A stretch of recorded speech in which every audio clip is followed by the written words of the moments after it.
Ассалаумағалейкум достар, қош келдіңдер менің каналыма. Сіздермен Ахметолды Ақжол. Достар, бүгін біздің тақырыбымыздың аты, яғни сабағымыздың аты динамический блок деп аталады. Динамический блок дегеніміз не?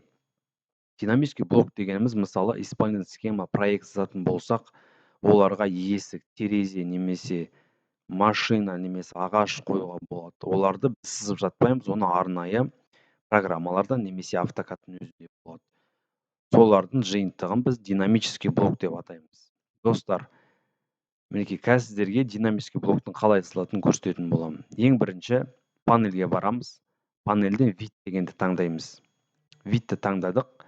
Видті таңдағаннан кейін осының ішінде инструментальный палитры дегенді басамыз. Яғни қасына апарсақ өзі шығады. Оны басамыз. Басқаннан кейін бізде мінекей бірнеше инструкциялар шығады. Яғни моделирование, аннотация дейді. Яғни бізге қазір архитектурный керек. Өйткені біз қазір өзімізге исполнительный схемаға арнайы сызайық деп жатырмыз. Сол үшін керек. Енді бұл жерде британский образцы және метрический образцы деген бар. Бізге қазір метрический образцы керек. Өйткені біз яғни размерімен қоятын боламыз. Мысалға, маған кез келген жерге, мысалға, есік сызу керек. Өзіме, мысалға, мен ол есікті таңдаймын. Таңдағанда, мысалға, мышканы сол жағын басып, яғни модельге апарсақ, ол автоматты түрде таңдалып тұрады. Мышканы қалай жазасыз, солай немесе қай жерге қоюға да болады. Немесе, достар, сол жаңағы міне блокқа апарамыз да, үстінен басып тұрып жылжытсақ, яғни апаруға болады. Мінекей, достар, енді қойдық. Бізде бұл есік. Енді есік үстінен бір рет басамыз. Басқаннан кейін бұның характеристикасы толықтайды. Мысалы, қараңыздар, достар.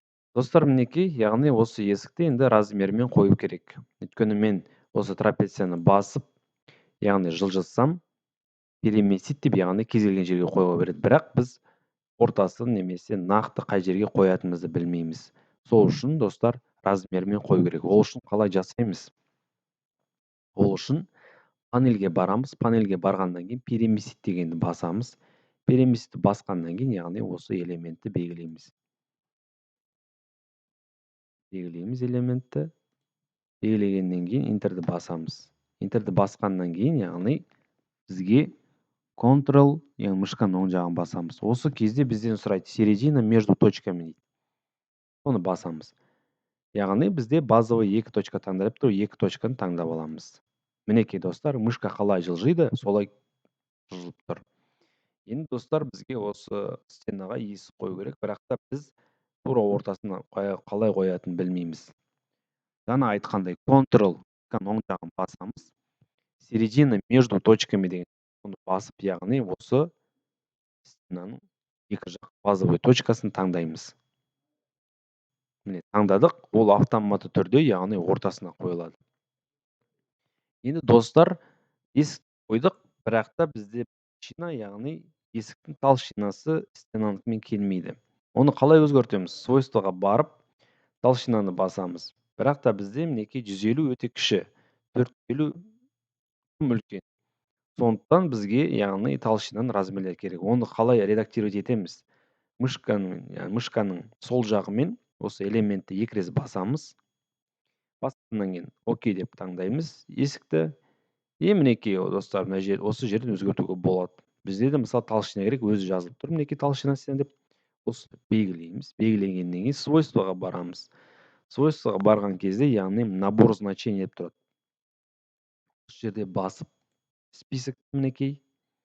Бізге қандай размер керек? Мысалға, маған 213, 214, 215, 220 деп таңдап алайын. Окей.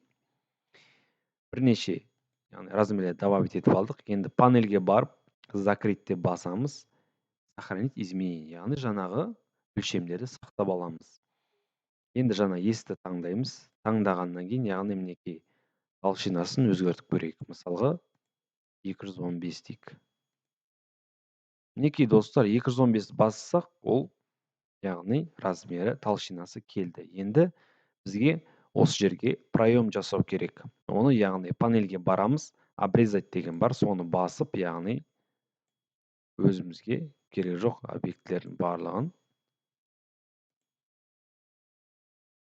өшіріп тастаймыз. Мінекей достар, проем жасадық, яғни толщинасының бары келеді, есікті осы жерге қойдық.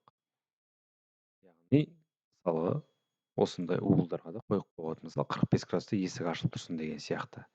Достар, мінекей динамический блок деген сабағымыз бүгін аяқталды. Ұнаса міндетті түрде лайк басып кетіңіздер. Сұрақтарыңыз болса комментарияға жаза кетіңіздер, соған байланысты сабақта түсіретін боламыз. Келесі сабақта жүздескенше сау сәлеметте болыңыздар.